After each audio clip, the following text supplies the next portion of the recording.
तो non HCS को IAS में चयन करने के मामले में हरियाणा सरकार और हरियाणा पब्लिक सर्विस कमीशन ने सेंट्रल एडमिनिस्ट्रेटिव ट्रिब्यूनल में अपना जवाब दाखिल किया है, जबकि इस मामले में केंद्र सरकार और यूनियन पब्लिक सर्विस कमीशन की तरफ से अभी जवाब नहीं दिया गया है। नॉन एचसीएस और को आईएएस में चयन करने के मामले में हरियाणा सरकार के द्वारा जारी की गई नोटिफिकेशन को नॉन एचसीएस अधिकारी सुरेंद्र दहिया ने सेंट्रल एडमिनिस्ट्रेटिव ट्रिब्यूनल में चुनौती दी। अब इस मामले में अगली सुनवाई 21 जुलाई को होगी और बहस हो सकती है।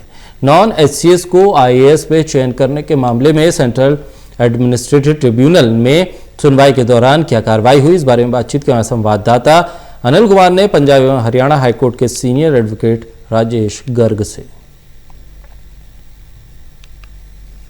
नॉन एचसीएस को आईएएस में चयन करने के मामले में सेंट्रल एडमिनिस्ट्रेटिव ट्रिब्यूनल में सुनवाई हुई। सुनवाई के दौरान क्या हुआ, इस समय मेरे साथ हैं पंजाब एवं हरियाणा हाई कोर्ट के सीनियर एडवोकेट राजेश गर्ग। इनसे जानते हैं। जी गर्ग साहब, ये जो सुनवाई सेंट्रल एडमिनिस्ट्रेटिव ट्राइब्यूनल में हुई थी, ये ट्राइब्यूनल द्वारा नोटिस किए जाने के बाद हुई थी।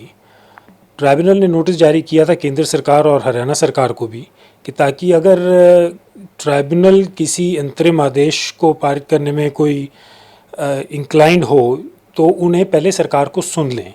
तो उस तारीख पर, पिछली तारीख पर सरकार का और जो कमीशन है हरियाणा पब्लिक सर्विस कमीशन, इनका जवाब कोर्ट में आ गया है और उस जवाब को देखने पड़ने के बाद, अवलोकन करने के बाद ही अगली तारीख पर अब ट्राइब्यूनल अपना कोई फैसला सुनाएगी।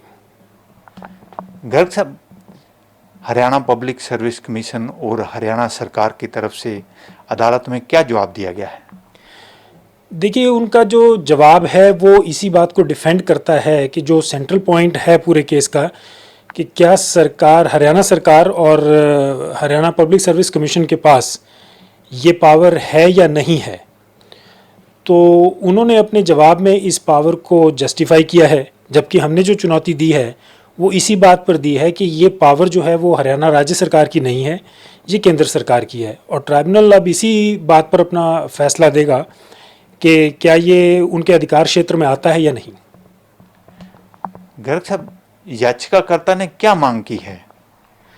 देखिए, याचिकाकर्ता ने तो यही मांग की है कि जो फील्ड, जो पर्टिकुलर पावर उनके कार्य क्षेत्र में नहीं आता राज्य सरकार के, उसके तहत कोई नोटिफिकेशन या कोई लॉ नहीं पास कर सकती हरियाणा सरकार।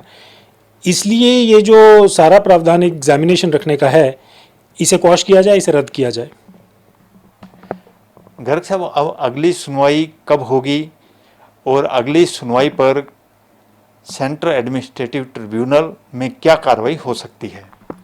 देखिए, अगली जो सुनवाई है वो 21 जुलाई को है और क्योंकि सरकार और हरियाणा पब्लिक सर्विस कमीशन का जवाब आ चुका है कोर्ट में, तो कोर्ट इसी बात पर अपना फैसला सुनाएगी कि क्या ये उनकी पावर है या नहीं है।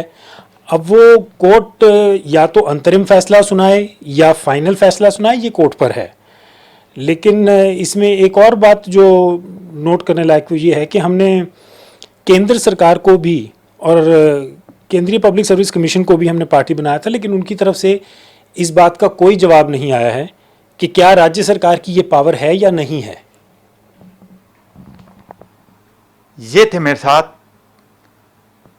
पंजाब एवं हरियाणा हाई कोर्ट के सीनियर एडवोकेट राजेश गर्ग।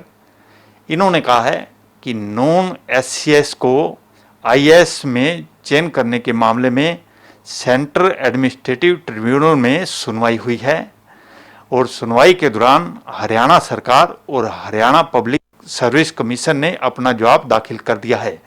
इसके साथ साथ इन्होंने ये भी बताया है कि इस मामले में केंद्र सरकार और यूनियन पब्लिक सर्विस कमीशन को भी नोटिस दिया गया था, लेकिन उनका जवाब अभी तक नहीं आया है। Anil Kumar, total news, Chandigarh.